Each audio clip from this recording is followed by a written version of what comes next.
వెళ్ళేసరికి మా తండ్రి ఎదురుగుండా కూర్చున్నాడు.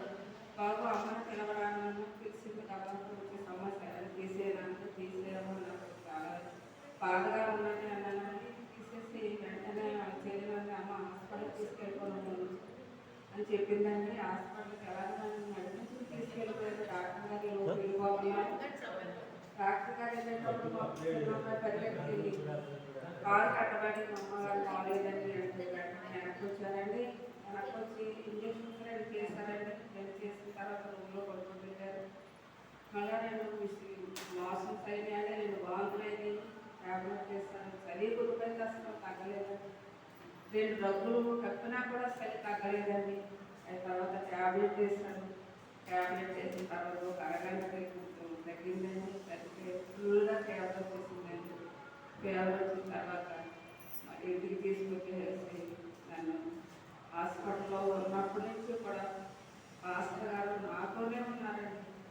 పక్కనే కూర్చుని పాపం ప్రార్థన చేస్తూనే ఉన్నారు పాస్టర్ గారు. పాస్టర్ గారు వచ్చి మళ్ళీ ఇంటికి తీసుకొచ్చిన తర్వాత కూడా ఇద్దరు వచ్చి ప్రార్థన చేస్తారు. పెద్దబాబు వచ్చి పెద్దబాబు కూడా చూసినట్టండి. ఆమె ఫీవర్ వచ్చేసిందండి, ఫుల్గా చాలా ఎక్కువగా ఉందండి. ఎప్పుడు నాకు ప్రమాదం జరిగినా కూడా నా ఆడపిల్లలు ఇద్దరు నాతోనే ఉంటారండి. మరి నా చిన్న కూతురు కూడా వెళ్ళిపోయింది కానండి. ఆ రోజు మళ్ళా వచ్చింది నా ఇంటికి. వచ్చిన తర్వాత నాకు ఈ ప్రమాదం జరిగింది. ఎప్పుడు చూసినానమ్మా నీకు ఈ ప్రమాదం జరిగినప్పుడల్లా నేను ఉంటున్నాను నీ దగ్గర అనేసి. నా ఇద్దరు బిడ్డలు కూడా ఆడపిల్లలు నా దగ్గర నాకు ఎంతగానో సేవ చేశారండి నా బిడ్డలు. అలాగే పాస్టర్ గారు పాస్టర్లు గారు కూడా ఎంతగానో ఆదరిస్తున్నారు, ప్రార్థన చేస్తున్నారు. మా కుటుంబం నిజంగా 2 సార్లు కూడా మనం మరణపాయాలను దేవుడు తప్పించండి.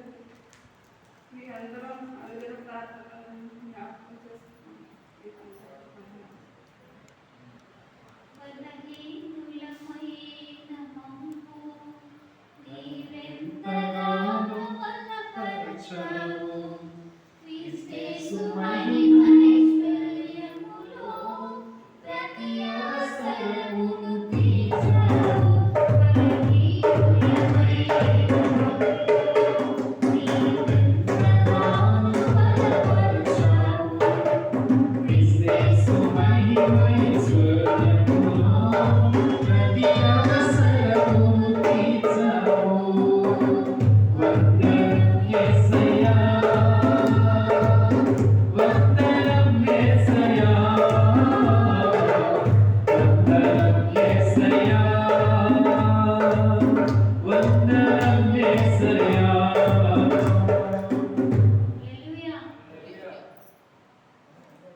నమస్కారాలండి.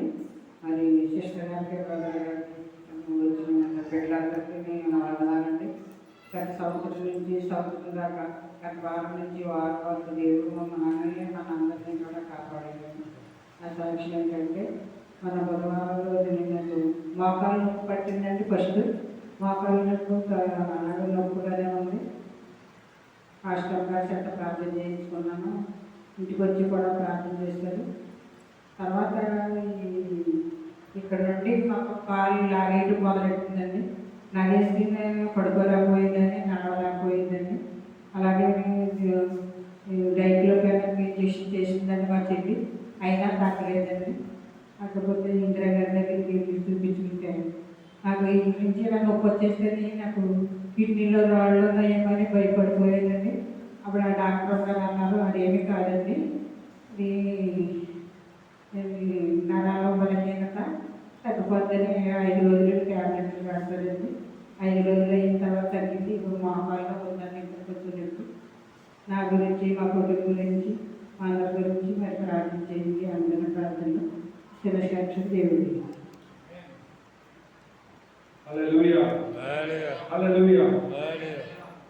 ఇంకా సాక్ష్యాలు చెప్పేటువంటి వారు ఎవరైనా ఉన్నట్టు కనుక ముందుగా వస్తూ కోరుతూ ఉన్నాం.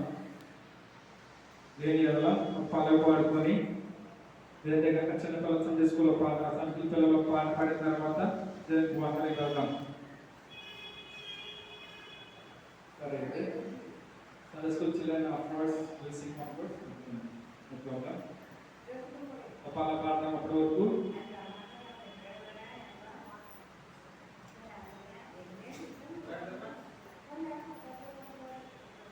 ఘనమైనవి నీ కార్యములు నా ఎడల, స్థిరమైనవి నీ ఆలోచనలు నా యేసయ్యా. ఘనమైనవి నీ కార్యములు నా ఎడల, స్థిరమైనవి నీ ఆలోచనలు నా యేసయ్యా. కృపలను పొందుచు కృతజ్ఞత కలిగి స్తుతులర్పించెదను అన్ని వేళలా. కృపలను పొందుచు కృతజ్ఞత కలిగి స్తుతులర్పించెదను అన్ని వేళలా. అనుదినము నీ అనుగ్రహమే, ఆయుష్కాలము నీ వరమే. అనుదినము నీ అనుగ్రహమే, ఆయుష్కాలము నీ వరమే. ఘనమైనవి నీ కార్యములు నా ఎడల, స్థిరమైనవి నీ ఆలోచనలు నా యేసయ్యా. హల్లెలూయా, హల్లెలూయా. దేవుని యొక్క కార్యాలు మన వల్ల ఎంతో ఘనమైన కార్యాలు, అవి ఎంతో కూడా స్థిరమైనవి. హల్లెలూయా.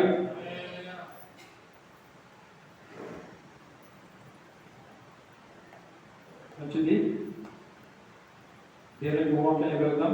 కొన్ని నిమిషాలు మనము దేవునికి వాక్యాన్ని మనం ధ్యానిద్దాం, దేవునిలో బాధపడదాం.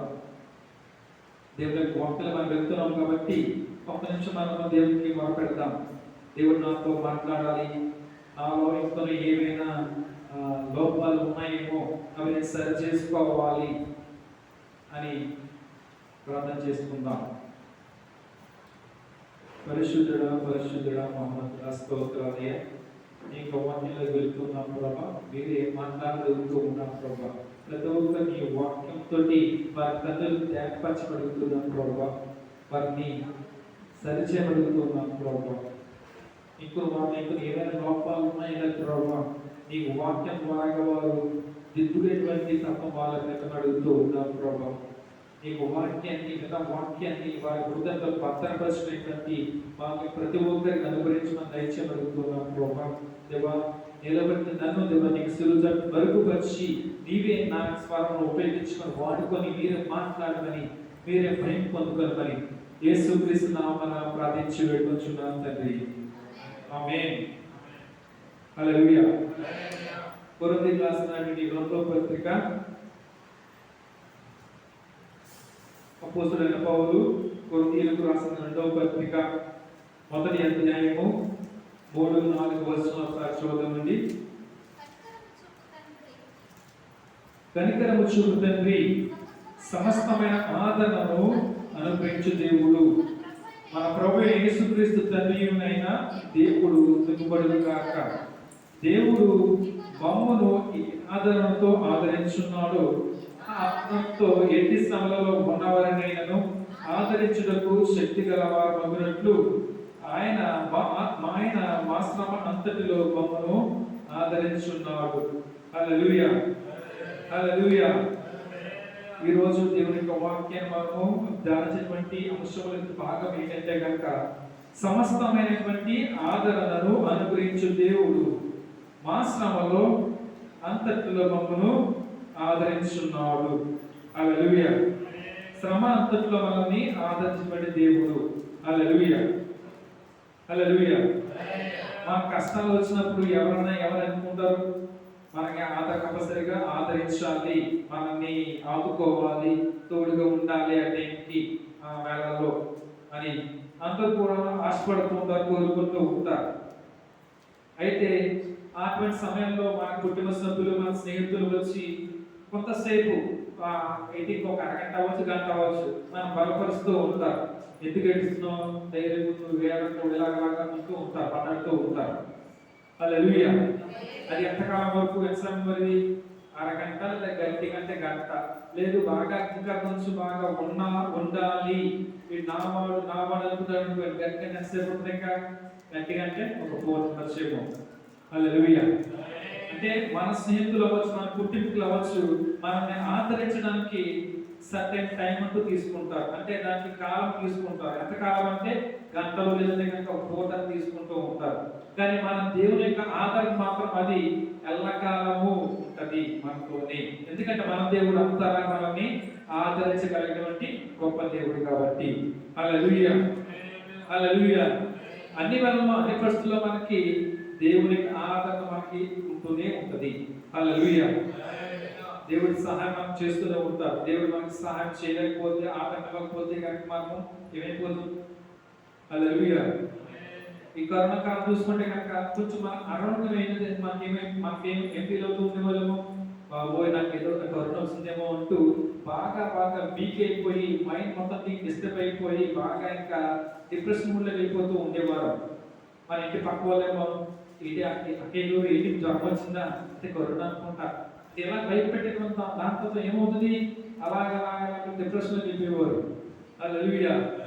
కానీ మన దేవుడు మనకి తోడుగా ఉన్నాడు కాబట్టనే మనము ఈ విధంగా ఆదరిస్తూ ఉన్నాడు కాబట్టి మనము ధైర్యంగా మన దేవుడు జీవించగలుగుతూ ఉన్నాం. ధైర్యంగా ఈ లోకంలో సజీవులుగా మనం జీవించగలుగుతూ ఉన్నాం. హల్లెలూయా, హల్లెలూయా.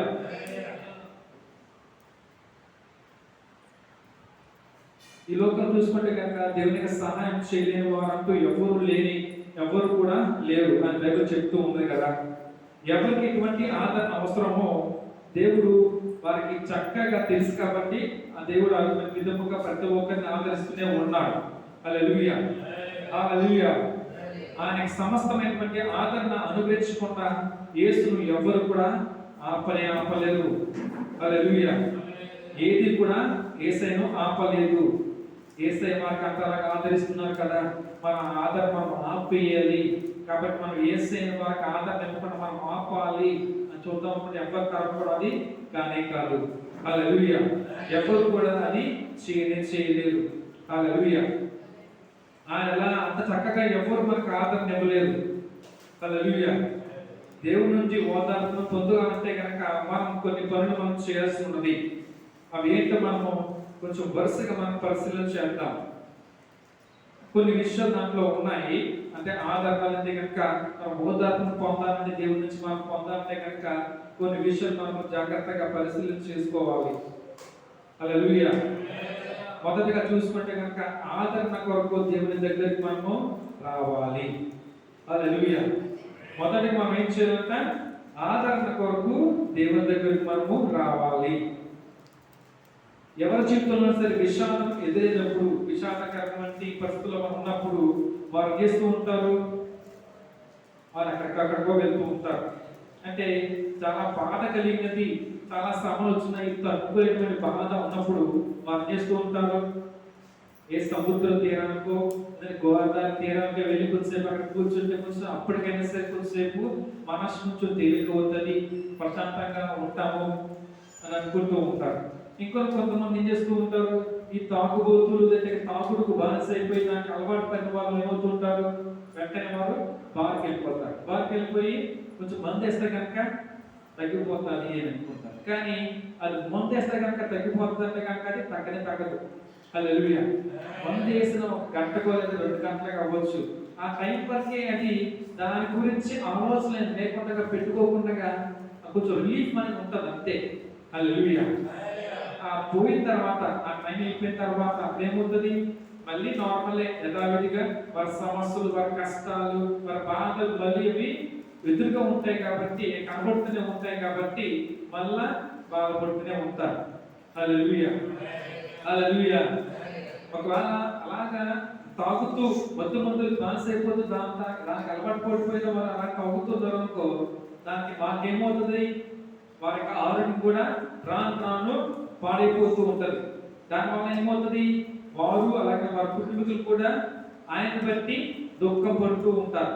హల్లెలూయా. ఎందుకంటే ఎక్కువగా తీసుకోవడం వల్ల కొంచెం బాడీ ఆర్గన్స్ కూడా దెబ్బతింటాయి కాబట్టి అది అప్పుడు తెలియకపోవచ్చు, కొంతకాలం అయిన తర్వాత అప్పుడు తర్వాత తెలుస్తూ ఉంటుంది.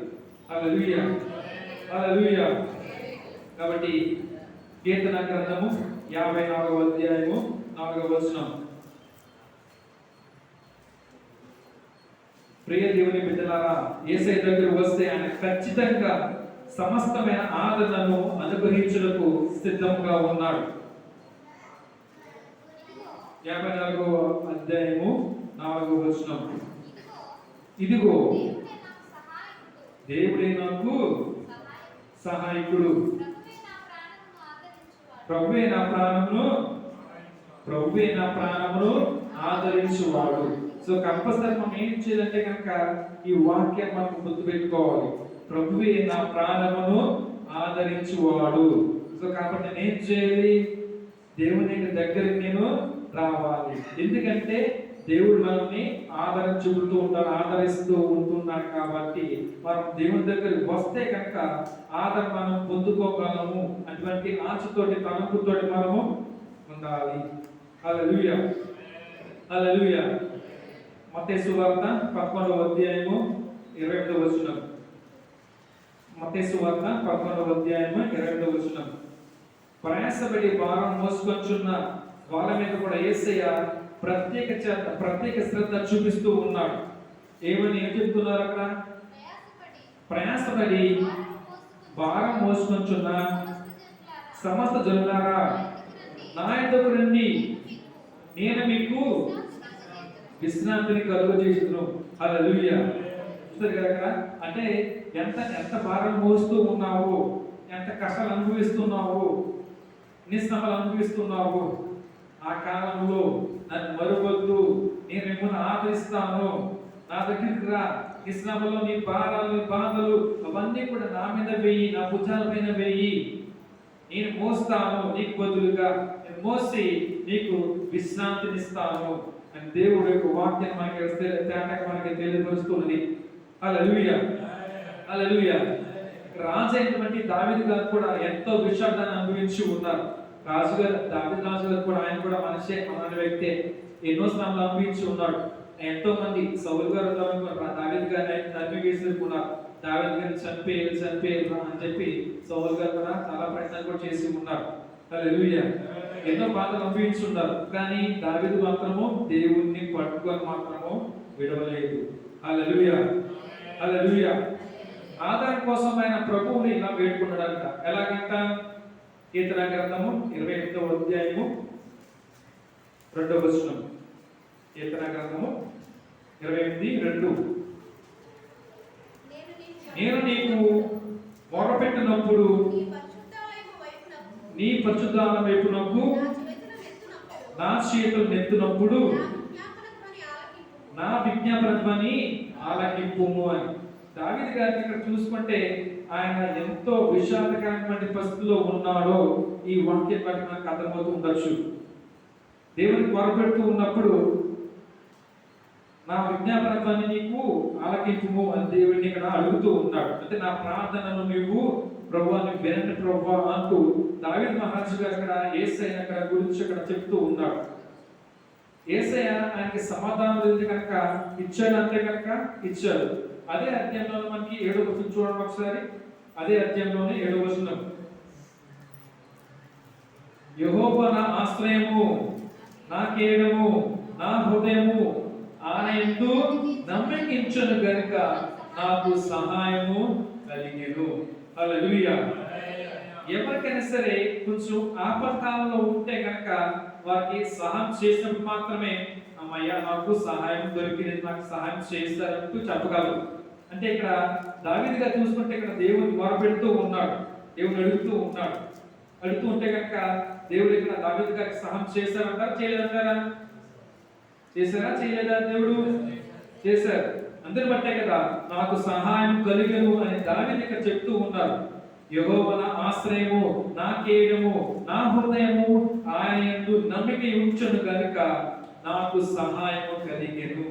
అంటే ఇక్కడ దావీదు గారు ఇక్కడ దేవుని యందు నమ్మకం కలిగి విశ్వాసం కలిగి ఉన్నారు కాబట్టి దేవుని నుంచి ఆయనకు సహాయము కలిగినది. హల్లెలూయా, హల్లెలూయా. మరి దేవుణ్ణి మనము ఆశ్రయిస్తున్నామా? దేవుని ఆదరణ కొరకు మనము ఎదురు చూస్తూ ఉన్నామా? దేవుని మనం మొరపెడుతూ ఉన్నామా? హల్లెలూయా. మొదటగా చూసుకుంటే కనుక దేవుని యొక్క ఆదరణ కొరకు మనము ఎదురు చూస్తూ ఉండాలి. రెండవదిగా వాక్యం ద్వారా మనకి ఆదరణ మనకి ఉంటున్నది. రెండవదిగా చూసుకుంటే వాక్యం ద్వారా మనకి ఆదరణ మనకి ఉన్నది. దేవుని యొక్క వాక్యము సమస్తమైన ఆదరణను అనుగ్రహించున్నది.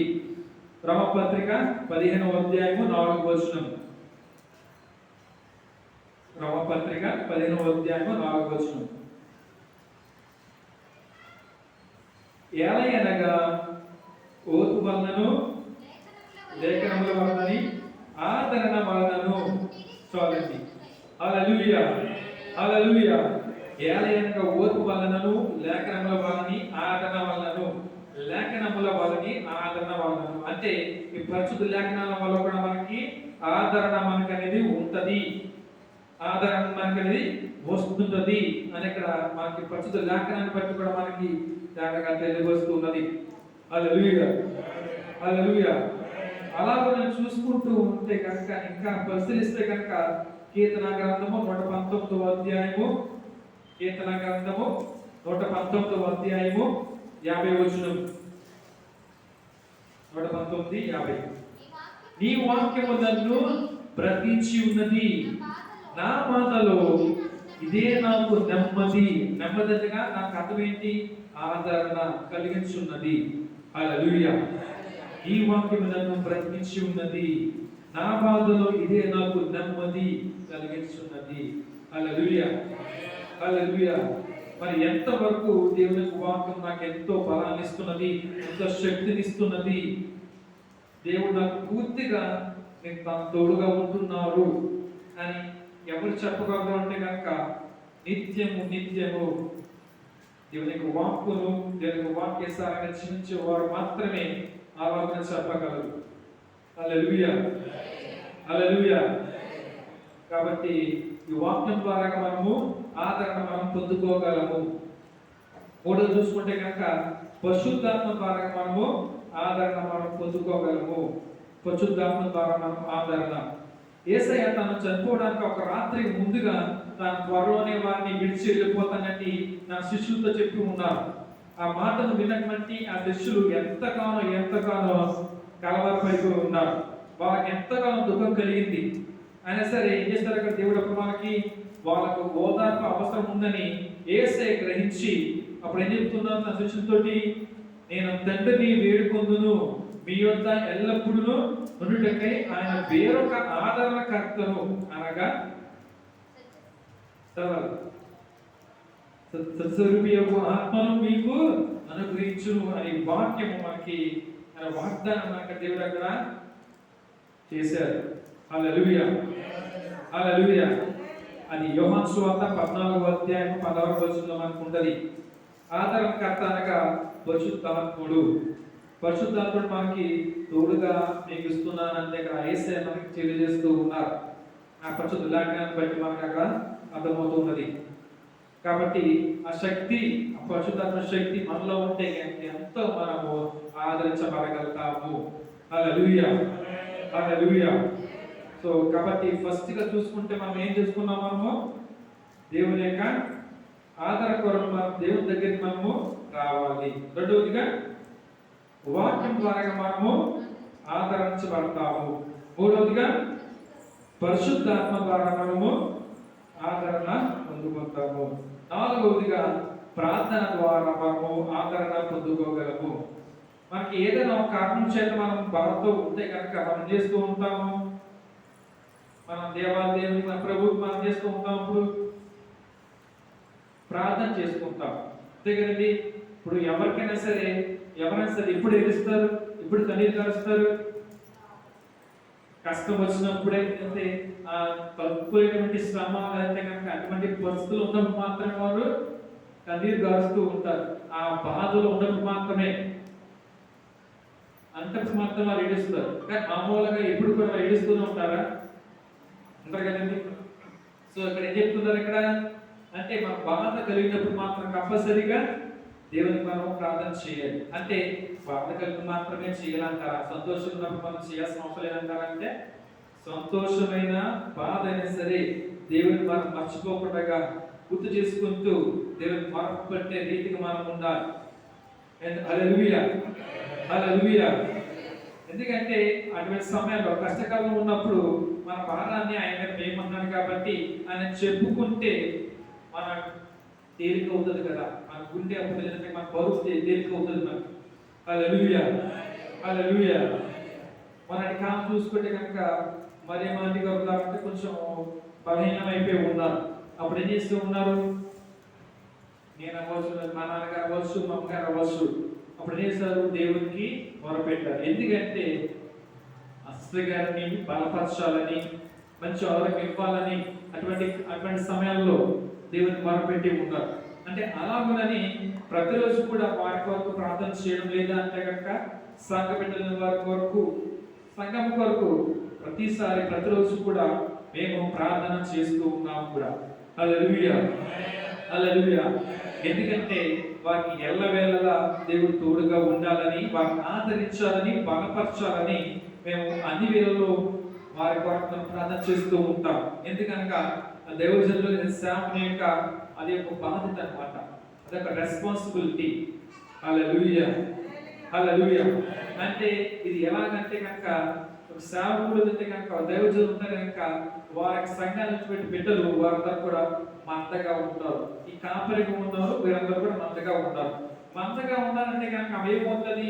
ఈ కాపరి కంపల్సరిగా మంద గురించి ఆలోచన చేస్తూ ఉంటారు, వారిని ఎప్పుడు కూడా చూసుకుంటూ ఉంటారు. అంటే మంచిగా, హల్లెలూయా, అంటే వారికి ఎటువంటి కష్టం రాకుండా వారి కొరకు ప్రార్థిస్తూ మంచి జీవితాన్ని వారు జీవించాలి, వారు ఉండాలి, సంతోషంగా ఉండాలి, దేవుళ్ళు బలపడాలి, దేవుళ్ళు ఎదగాలి, దేవుళ్ళు నడవాలి అని కంపల్సరీ ఏం చేస్తూ ఉంటారు?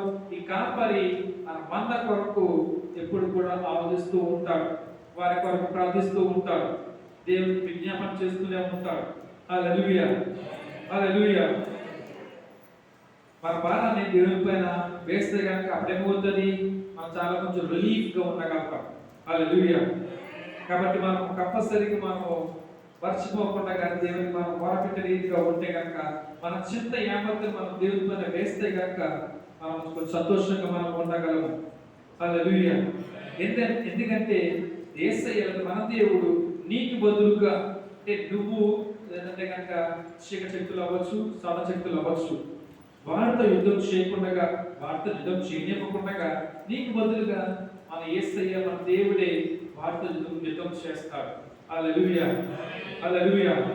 నువ్వు సాతాను గారితో వెళ్తే కనుక దుష్టుడితో యుద్ధం చేయాలంటే కనుక నీ శక్తి కానీ నీ బలం కానీ సరిపోతుందా? వాడు నీకంటే బాగా బలవంతుడు, వాడు కూడా ఒక దేవతే కాబట్టి వాడు బాగా బలవంతుడుగా శక్తిమంతుడుగా ఉన్నాడు, వాడు కూడా అభిషేకించబడిన వాడే. మరి నువ్వు వాడిని ఎదుర్కోగలవు అంటే కనుక వాటితో యుద్ధం చేయగలవు అంటే కనుక అసలు సరిపోవు, ఇవి కూడా సరిపోవు. హల్లెలూయా. అదే దేవుడు అప్పుడు ఎంత అయిందంటే కనుక నీ ప్లేస్ లో దేవుడే ఉండి సాతానుతో దుష్టుడితో యుద్ధం చేస్తూ ఉన్నాడు అంటే కనుక అప్పుడు ఎలా ఉంటుంది? వైట్ ఆపోజిట్ ఉంటారు కదా. అంటే ఫస్ట్ మనము సాతానుతో యుద్ధం చేద్దామని యుద్ధం దిగమనుకోండి, సాతాను గడి నెగ్గేస్తాడు మ్యాక్సిమం. ఇప్పుడు ఏమవుతాం? మనం ఎంత పడిపోతాం, సాతాను గడి నెగ్గుతాడు, మీద అవుతాడు. అదే మన ప్లేస్ లో మన దేవుడు ఎంటర్ అయ్యాడు అనుకోండి, అప్పుడు ఏమవుతుంది? వాడు పడిపోవాల్సిందే. అందుకనే కదా మరణాన్ని పిలిచిన గొప్ప దేవుడు ఆయన మళ్ళీ తిరిగి లేచాడు, మరణాన్ని కూడా ఆయన జయించి తిరిగి మళ్ళీ లేచాడు. హల్లెలూయా, హల్లెలూయా. ఫిలిప్పీలకు రాసిన పత్రిక 4వ అధ్యాయము, ఫిలిప్పీలకు రాసిన పత్రిక 4వ అధ్యాయము 6-7 వచనం ఒకసారి చూద్దామండి. దేనిని గురించి చింతపడకుడి కానీ ప్రతి విషయంలోనూ ప్రార్థన విజ్ఞాపన చేత కృతజ్ఞతాపూర్వకంగా మీ విన్నపములు దేవునికి తెలియచేయుడి. అప్పుడు సమస్త జ్ఞానమునకు మించిన దేవుని సమాధానము యేసుక్రీస్తు వలన మీ హృదయములకును మీ తలంపులకును కావలియుండును. హల్లెలూయా. చూసారు కదా ఇక్కడ మధురముగా తేటగా మనకి ప్రత్యేక విషయం గురించి మనకి ఇక్కడ స్పష్టంగా మనకి ఇచ్చి ఉన్నారు, తెలియపరుస్తూ ఉన్నాయి దేవుని పరిశుద్ధ లేఖనాలు మనకి. హల్లెలూయా. కాబట్టి మనము దేవుళ్ళు ఎంతో నమ్మకంగా మనము మన జీవితంలో జీవించే వారికి మనం ఉండాలి. హల్లెలూయా, హల్లెలూయా. ఐదో చూసుకుంటే కనుక తోటి సంఘస్థుల ద్వారా మనము ఆదరణ పొందుకుంటాం. తోటి సంఘస్థుల ద్వారా మనము ఆదరణ పొందుకోగలము. హల్లెలూయా. కొలస్సీయులకు రాసిన పత్రిక 4వ అధ్యాయము, కొలస్సీయులకు రాసిన పత్రిక 4వ అధ్యాయము 11, 12 వచనాలు ఒకసారి చదవండి. మరియు చదవండి. కొలస్సీయులకు రాసిన పత్రిక 4వ అధ్యాయము 11, 12 వచనములు. 4వ అధ్యాయం 11, 12. మరియు యూస్తు అను యేసు కూడా మీకు వందనములు చెప్పుచున్నాడు. వీరు సున్నతి పొందిన వారిలో చేరిన వారు. వీరు మాత్రమే దేవుని రాజు నిమిత్తము నా చేత పనివారై ఉన్నారు. వీరి వలన నాకు ఆదరణ కలిగెను. హల్లెలూయా. నెక్స్ట్ వచనము, మీలో ఒకడును క్రీస్తు యేసు దాసుడైన ఎపఫ్రా మీకు వందనములు చెప్పుచున్నాడు. మీరు సంపూర్ణులను, ప్రతి విషయములో దేవుని చిత్తమును గూర్చి సంపూర్ణ ఆత్మ నిశ్చయత గలవారని నిలకడగా ఉండవలనని ఇతడు ఎల్లప్పుడూ మీ కొరకు తన ప్రార్థనలలో పోరాడుచున్నాడు. హల్లెలూయా, హల్లెలూయా. ఒక వ్యక్తి జీవితంలో పరిస్థితి ఏదైనప్పటికీ, ఎంత వేదనకరమైన పరిస్థితులు ఉన్నప్పటికీ కూడా మనం సంఘంలో ఉన్నటువంటి తోటి సహోదరుని బట్టి కూడా మనం ఏం చేస్తూ ఉంటాం, మనకి ఆదరణ మనకి కలుగుతూ ఉంటది. హల్లెలూయా. ఇక్కడ పౌలు గారికి అదే విధముగా మనకి ఆదరణ అక్కడ పొందుకుని ఉన్నారు తన సంఘ పెట్టిన వారితో. హల్లెలూయా. అందువల్ల మాత్రమే సంఘ పెట్టిన అందువల్ల మాత్రమే అక్కడ పౌలు గారు అక్కడ జ్ఞాపకం చేసుకుంటూ ఉన్నారు మన ప్రార్థనలో. అంటే ఆ పౌలు గారి కొరకు అక్కడ వారు ప్రార్థించే వారుగా ఉన్నారు. హల్లెలూయా, హల్లెలూయా. కాబట్టి మన తోటి సంఘం ద్వారా కూడా మనకి ఆదరణ మనకి వస్తది. హల్లెలూయా. ఎందుకంటే వారు వచ్చి నీ కొరకు ప్రార్థించడము, ఇంటికి వచ్చి కూర్చొని మాట్లాడి, అమ్మా ఏమైంది, ఎలా ఉందమ్మా, సరే అయితే మీకోసం ప్రార్థన చేస్తాం, ఇంటికి వెళ్తారు, సరే బాగున్నాను, జాగ్రత్తనండి, పనులు ధైర్యం ఉన్నాను, ఇలాగ చెప్తూ ఉంటారు. కాబట్టి అంతవరకు కూడా మనకి అటువంటి సంఘం ద్వారా కూడా మనం చేసుకుంటా మనకి ఆదరణ మనకి కలుగుతూ ఉంటది. హల్లెలూయా, హల్లెలూయా. తర్వాత చివరికి ఇంకా వాగ్దానాల వల్ల మనకి ఆదరణ కలుగుతూ ఉంటది. దేవునికి వాగ్దానం మనం జ్ఞాపకం చేసుకుంటూ ఉంటే కనుక మన దేవునికి వాగ్దానం ద్వారా కూడా మనకి ఆదరణ మనం పొందుకోగలం. దేవునికి వాగ్దానాల వల్ల మనకి ఏమవుతుంటది, ఓదార్పు పొందిన దావీదు ఈ విధంగా చెప్తూ ఉన్నాడు. కీర్తన గ్రంథము 119, 52వ వచనం. 119వ అధ్యాయము 52వ వచనం. యెహోవా పూర్వకాలం నుండి ఉండిన నీ న్యాయ విధులను జ్ఞాపకం చేసుకొని నేను ఓదార్పునందుని. ఈ క్రింది అద్భుతమైన దేవునికి వాగ్దానాల వల్ల ఆదరణ మనం పొందుకుందాం. దేవునికి వాగ్దానం మనకి ఇస్తూ ఉన్నారు కదా. కీర్తన గ్రంథము 86వ అధ్యాయము 17వ వచనం. 86వ అధ్యాయము 17వ వచనం. యెహోవా నీవు నాకు సహాయకుడవై నన్ను ఆదరించున్నావు. నా పగవారు చూసి సిగ్గుపడినట్లు శుభకరమైన ఆనవాలు నాకు కనపరచుము. అలాగే యెషయా గ్రంథం 40వ అధ్యాయము 1-2 వచనాలు. మీ దేవుడు సెలవిచ్చిన మాట ఏదనగా, నాచులను ఓదార్చుడి. హల్లెలూయా. అలా చూసుకుంటే ఇంకొను యెషయా గ్రంథం 66వ అధ్యాయము 12వ వచనం 13వ వచనం ప్రకారం చూసుకుంటే కనుక యెహోవా ఇలాగ సెలవిస్తున్నాడు, ఒకని తల్లి వారిని ఆదరించినట్లు నేను మిమ్మల్ని ఆదరించదను. అలాగే మనకి చూసుకోక మత్తయి సువార్త 5వ అధ్యాయం 4వ వచనం ప్రకారంగా దుఃఖపడు వారు ధన్యులు, వారు ఓదార్చబడుదురు. ఎవరు ఓదార్స్తారండి? మరి దుఃఖిస్తున్నాం, శ్రమలో కష్టాల్లో ఉన్నాం, ఇటువంటి ఇబ్బందులుగా ఉన్నాం, ఏడుస్తూనే ఉన్నాం, కానీ మనకి ఎలాగా దాని నుంచి మన రిలీఫ్ లేకపోతున్నది అనుకోవచ్చేమో. కానీ వారు ఓదార్చబడతారంట. ఎవరు అంటే వారిని ఎవరు ఓదార్స్తారు? దేవుడే వారిని ఆదరిస్తూ ఓదార్స్తూ ఉంటారు. హల్లెలూయా, హల్లెలూయా. అంటే దేవుళ్ళ మనం దుఃఖపడే రీతిగా ఉంటారు, కానీ లోకానుసారంగా వారితో అంటే ఒకరితో ఒకరు తిట్టుకుంటూ గొడవలు పెట్టుకుంటూ బాధపడుతూ కన్నీరు కలుస్తూ ఉంటే కనుక అది దేవుడు అంతలా మనకి ఆదరణ చూపించకపోవచ్చు. హల్లెలూయా.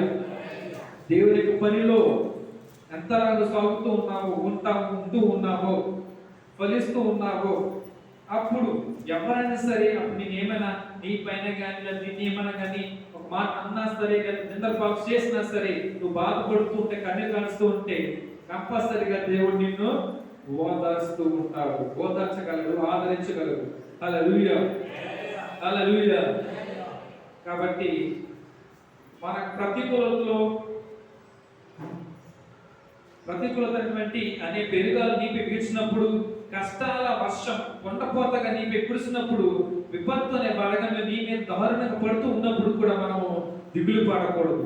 ఎందుకంటే దేవుడు చెప్తున్నారు కదా, భయపడకుము, నేను నీ దేవుడినై ఉన్నాను. దేవుడే మనకి ఉన్నప్పుడు, ఆయన మన దేవుడిగా ఉండి నాకు వాగ్దానం ఇస్తున్నప్పుడు ఆయన మనకు కంపల్సరీ మనకు ఆదరిస్తారు ఎటువంటి ధైర్యం మనకు ఉన్నది కాబట్టి అనేటువంటి ఆలోచన మనం ఉండాలి. కాబట్టి మనం దేవుల్లో ఎంతో నిరీక్షిత మనం ఉంటే కనుక కాబట్టి కంపల్సరీగా ప్రతి ఒక్కరిని ఆదరిస్తూ ఉంటారు, ఓదారుస్తూ ఉంటారు. హల్లెలూయా, హల్లెలూయా. మనకు ఆధారకరమైన కాపుదలు ఇచ్చేందుకు దేవుడు ఎల్లవేళలా నీ కొరకు సిద్ధంగా ఉన్నాడని మనం గ్రహించాలి. ఆయన రెక్కలతో నేను కప్పును, ఆయన రెక్కల కింద నీకు ఆశ్రయం కలుగును అంటూ ఆయన ఓదార్పుకరమైన ఆశ్రయం ఇచ్చేవాడని కీర్తనలలో ఒకటి ఆయనను బంధిస్తూ ఉన్నది కదా. హల్లెలూయా, హల్లెలూయా. ప్రకటన గ్రంథము 21వ అధ్యాయము ముగింపు వచ్చేసాను. ఇంకా ముగింపులో ఉన్నాను, చివరిగా మాట చెప్పేసి ఇంకా ముగిస్తున్నాను. ప్రకటన గ్రంథము 21వ అధ్యాయము 3-4 వచనాలు ఒకసారి. 21:3-4. అప్పుడు ఇదిగో దేవుని నివాసము మనుషులతో కూడా ఉన్నది, ఆయన వారితో కాపురముండును, వారాయన ప్రజలై ఉండురు. దేవుడు తానే వారి దేవుడై ఉండి వారికి తోడై ఉండును. ఆయన వారి కన్నుల ప్రతి బాష్ప బిందువును తుడిచివేయును. మరణము ఇక ఉండదు, దుఃఖమైనను ఏడ్పైనను వేదన అయినను ఇక ఉండదు. మొదటి సంగతులు గతించిపోయినని సింహాసనములో నుండి వచ్చిన గొప్ప స్వరము చెప్పుట వింటిని. హల్లెలూయా, హల్లెలూయా. కాబట్టి దేవుడు చెప్తూ ఉన్నారు కాబట్టి, ఎంతలాగా మనకు దేవుడు చెప్తున్నారు కాబట్టి మనం ఏది కూడా మర్చిపోకుండా మనం దేవుని యందు ఎంతో నిరీక్షణ కలిగి మనము ఆయనలో జీవించే వారికి మనం ఉండాలి. హల్లెలూయా, హల్లెలూయా. దేవుడు తానే వారి దేవుడై ఉండి వారికి తోడై ఉండును. మనకి ఎన్నో వాగ్దానాలు మనం దేవుడు ఇస్తూ ఉన్నారు, కానీ మనం ఇప్పుడు మనము దేవుని మర్చిపోయి దేవునికి దూరంగా ఉంటూ ఉన్నామేమో. హల్లెలూయా. కాబట్టి ఈ విషయాన్ని కూడా మనం పరిశీలిస్తే కనుక మన జాగ్రత్త మనకు అర్థమవుతుంది. దేవుని యొక్క సన్నిధానానికి వస్తే కనుక, దేవునితో ఉంటే కనుక, సరైన విధంగా ఉంటే కనుక ఆదరణ మనం పొందుకోగలము. దేవుని యొక్క వాక్యాన్ని వాటిని చూసుకుని మనం ఆదరణ పొందుకోగలము. ప్రార్థన చేసుకోవడం వల్ల మనకి ఆదరణ కలుగుతూ ఉంటుంది. అలాగనే మన తోటి సంఘ ద్వారా మనకి ఆదరణ కలుగుతూ ఉంటుంది. కాబట్టి ఈ విషయాన్ని కూడా ఏది కూడా మనం మర్చిపోకుండా దేవునిలో స్థిరులుగా మనం జీవించే వారిగా ఉండాలి. దేవుని నుంచి పూర్తిగా మనం ఆదరించబడుతూ దేవునిలో ఫలించేటువంటి వారిగా మనం ఉందాం. హల్లెలూయా, హల్లెలూయా, హల్లెలూయా. ఒక కోడి తన పిల్లలు ఏ విధముగా, కోడి పిల్లలు ఏ విధముగా తన రెక్కల చోటును భద్రపరుచుకుంటూ ఉంటుందో, మనల్ని కూడా కంపల్సరిగా ఆయన రెక్కల చోటు మనల్ని భద్రపరుచుకుంటూ ఉంటాడు. ఎందుకంటే మనం కూడా ఆయన పిల్లలము కాబట్టనే. హల్లెలూయా, హల్లెలూయా. కాబట్టి ఈ విషయాలు ఏమి కూడా మర్చిపోకుండా దేవుని మనమందరం కూడా మనం ఆదరించబడతాం, దేవుని బలపడదాం, దేవుని కార్యం ఇంకా మనం చూడదాం. దేవుని నామం మనం మహింపరచగా ఆ దేవుని మన జీవితంలో మనం జీవితాం. హల్లెలూయా, హల్లెలూయా. దేవుడు మన మాటలను దీవించును కాక.